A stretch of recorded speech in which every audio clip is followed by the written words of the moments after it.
Today's Bible reading is Numbers chapters 23, 24, 25, and Mark chapter 8, verses 1 through 21.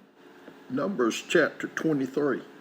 Balaam said, "Build me 7 altars here, and prepare 7 bulls and 7 rams for me." Balak did as Balaam said, and the 2 of them offered a bull and a ram on each altar. Then Balaam said to Balak, "Stay here beside your offering while I go aside. Perhaps the Lord will come meet with me. Whatever he reveals to me, I will tell you." Then he went off to a barren height. God met with him, and Balaam said, "I have prepared 7 altars, and on each altar I have offered a bull and a ram." The Lord put a word in Balaam's mouth and said, "Go back to Balak and give him this word." So he went back to him and found him standing beside his offering with all the Moabite officials. Then Balaam spoke his message. "Balak brought me from Aram, the king of Moab, from the eastern mountains. Come," he said, "curse Jacob for me. Come, denounce Israel." How can I curse those whom God has not cursed? How can I denounce those whom the Lord has not denounced? From the rocky peaks I see them. From the heights I view them. I see a people who live apart and do not consider themselves one of the nations, who can count the dust of Jacob, or number even a fourth of Israel. Let me die the death of the righteous, and may my final end be like theirs. Balak said to Balaam, "What have you done to me? I brought you to curse my enemies, but you have done nothing but bless them." He answered, "Must I not speak what the Lord puts in my mouth?"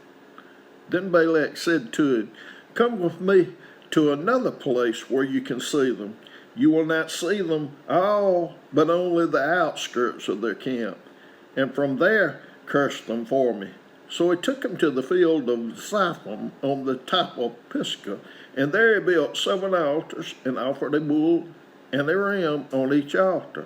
Balaam said to Balak, "Stay here beside your offering while I meet with him over there." The Lord met with Balaam and put a word in his mouth and said, "Go back to Balak and give him this word." So he went to him and found him standing beside his offering with the Moabite officials. Balak asked him, "What did the Lord say?" Then he spoke his message. "Arise, Balak, and listen. Hear me, son of Zippor. God is not human that he should lie, not a human being that he should change his mind. Does he speak and then not act? Does he promise and not fulfill? I have received a command to bless. He has blessed, and I cannot change it.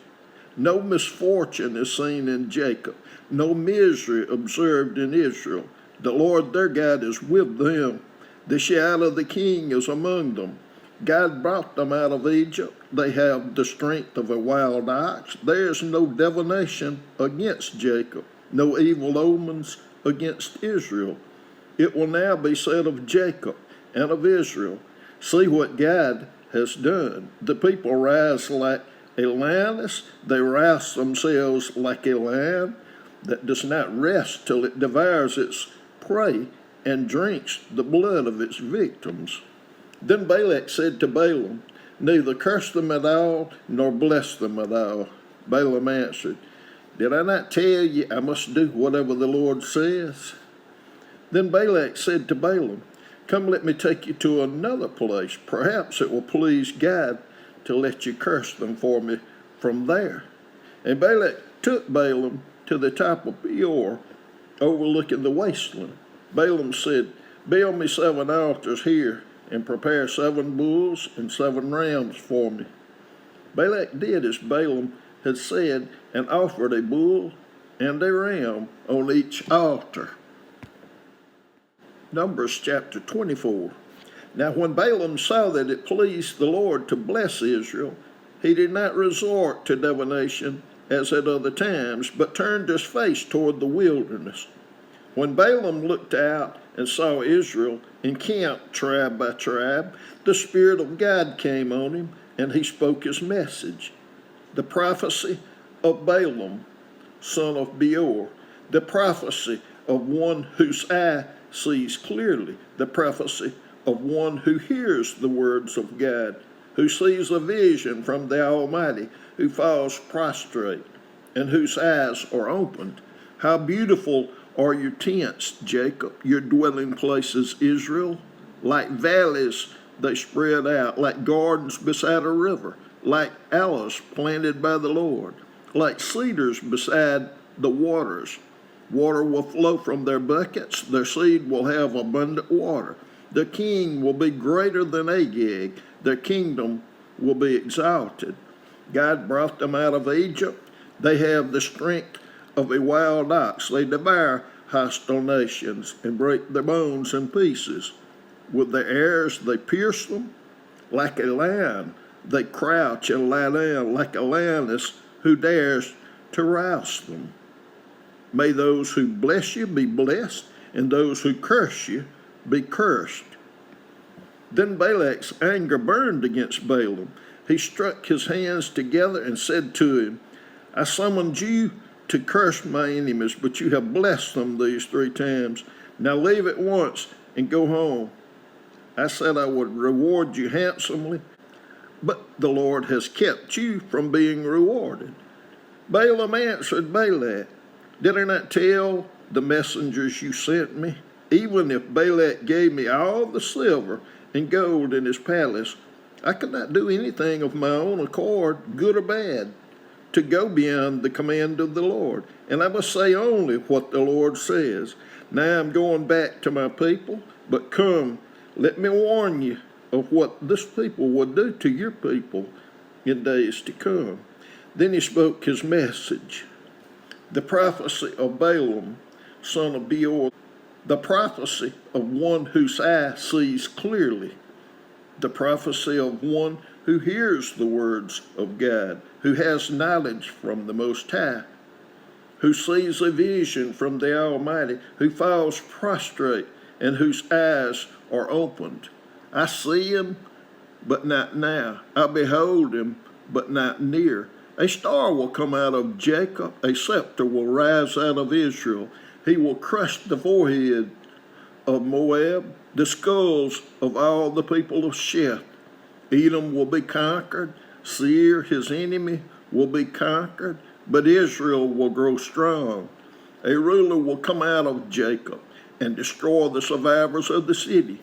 Then Balaam saw Amalek and spoke his message. Amalek was first among the nations, but their end will be utter destruction. Then he saw the Kenites and spoke his message. Your dwelling place is secure, your nest is set in a rock. Yet you Kenites will be destroyed when Asher takes you captive. Then he spoke his message. Alas, who can live when God does this? Ships will come from the shores of Cyprus. They will subdue Asher and Eber, but they too will come to ruin. Then Balaam got up and returned home, and Balak went his own way. Numbers chapter 25. While Israel was staying in Shittim, the men began to indulge in sexual immorality with Moabite women who invited them to the sacrifices to their God. The people ate the sacrificial meal and bowed down before these gods. So Israel yoked themselves to the Baal of Peor, and the Lord's anger burned against them. The Lord said to Moses, take all the leaders of these people, kill them, and expose them in broad daylight before the Lord, so that the Lord's fierce anger may turn away from Israel. So Moses said to Israel's judges, each of you must put to death those of your people who have yoked themselves to the Baal of Peor. Then an Israelite man brought into the camp a Midianite woman right before the eyes of Moses and the whole assembly of Israel, while they were weeping at the entrance to the tent of meeting. When Phinehas, son of Eleazar, the son of Aaron, the priest, saw this, he left the assembly, took a spear in his hand, and followed the Israelite into the tent. He drove the spear into both of them, right through the Israelite man and into the woman's stomach. Then the plague against the Israelites was stopped, but those who died in the plague numbered 24,000. The Lord said to Moses, Phinehas, son of Eleazar, the son of Aaron the priest, has turned my anger away from the Israelites, since he was zealous for my honor among them, as I am. I did not put an end to them in my zeal. Therefore, tell him, I am making my covenant of peace with him. He and his descendants will have a covenant of a lasting priesthood, because he was zealous for the honor of his God and made atonement for the Israelites. The name of the Israelite who was killed with the Midianite woman was Zimri, son of Salu, the leader of the Simeonite family, and the name of the Midianite woman who was put to death was Cosbi, daughter of Zur, a tribal chief of a Midianite family. The Lord said to Moses, treat the Midianites as enemies and kill them. They treated you as enemies when they deceived you in the Peor incident involving their sister Cosbi, the daughter of a Midianite leader, the woman who was killed when the plague came as a result of that incident. Mark chapter 8, verses 1 through 21.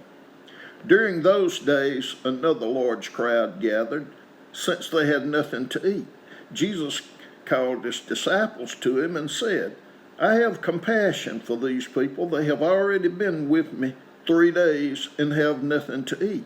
If I send them home hungry, they will collapse on the way, because some of them have come a long distance.